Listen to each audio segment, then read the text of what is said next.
defender throughout this postseason run? Yeah, I think it was a heck of a play for Luka, just understanding the tendencies, his basketball IQ, to know what was going to take place there.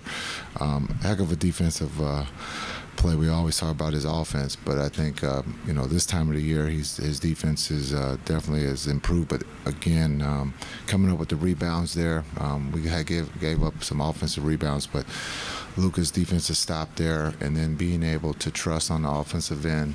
I thought Kai got us off to a great start, and then Luka, picked us up in the second half and made plays, scored the ball, and then found guys. So it was a heck of a road win for us. But Luka again stepping up on the defensive end to help us get the W.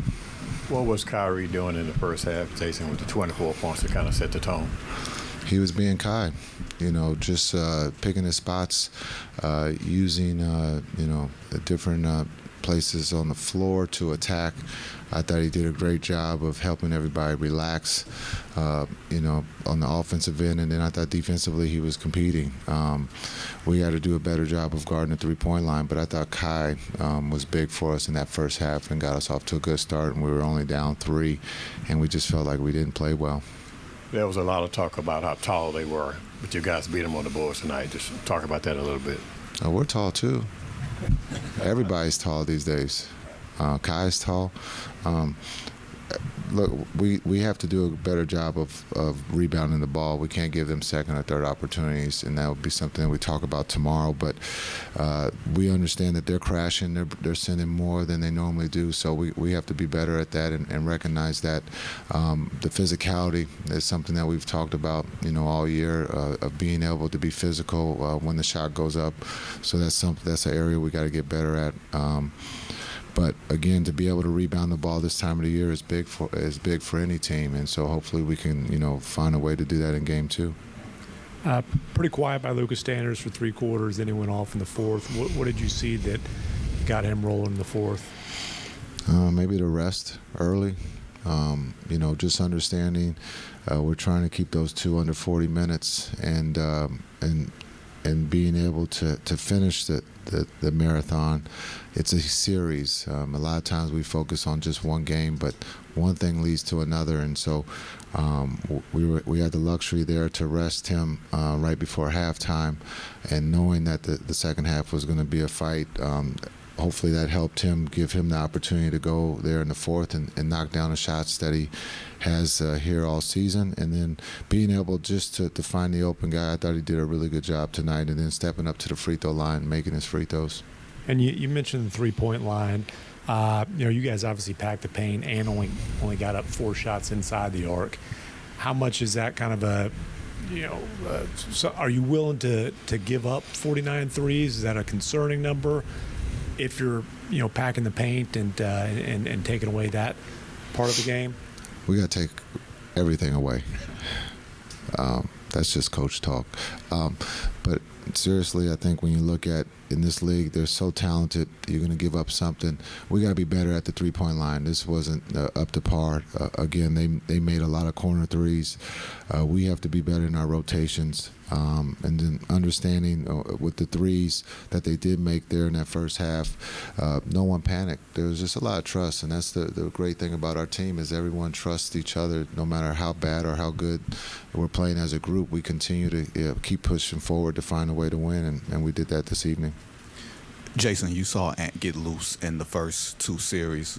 Just defensively, what is your game plan against him? You feel like you have the athletes that can stay in front of him and pack the paint and not sort of give him those straight line drives to the basket?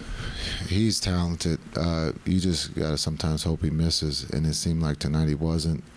He's able to shoot the 3 off the dribble. He's able to get to the rim. He's able to make plays for his teammates. He had some turnovers there that he normally doesn't have. But again, we're just trying to send as many bodies as we can and make it tough. There's going to be battles where he's going to win some of them, and hopefully we can, win some. And at the end of the day, you just try to make it tough on him, and you tip your hat if he makes a play or if he scores. I mean, the last time you guys were in the conference finals, you were playing against a team that had won 3 championships to that point.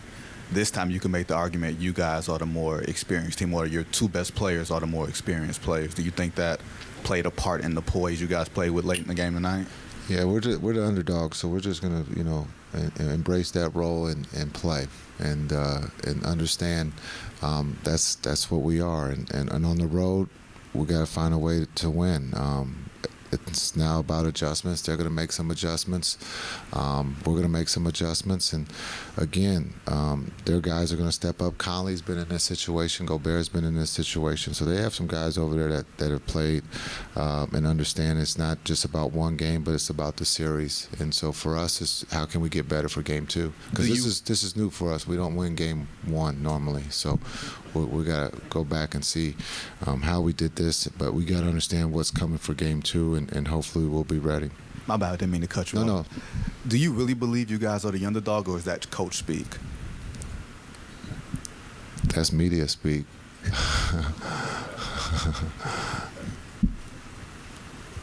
Jason, how much confidence can your team take from not playing well? You're talking about all the things that didn't go well tonight, and you still won this game on the road against a good team the way. Can you use that even to build even more and be ready to go for game 2?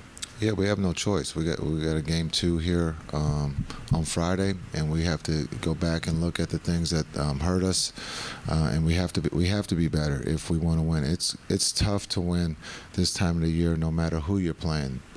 All 4 teams are good. It's hard to win on the road, but we found ourselves to be able to do that tonight. But we still felt like we didn't play well. But sometimes it's all right not to play well and find a way to win. And that's just the character of this group in that locker room. It's all about winning. It's no one's worried about stats, triple doubles, or who has the most points. It's about the team, and that's what makes this group special. It seemed like Minnesota came out with a defensive strategy that was almost the exact opposite of what you guys were looking at against Oklahoma City. You guys shot 4 corner threes. That was a big part of the previous series. How different was the approach and how it kind of affected the offensive goals for you guys? We're going to take whatever you give us. We want to promote threes. They took the threes away. When you have that many points in the paint against a team, the number 1 team defensively, we'll take it if that's what you're going to give us. And I thought the group pivot nicely of understanding what was being done on the floor by taking away the threes and taking the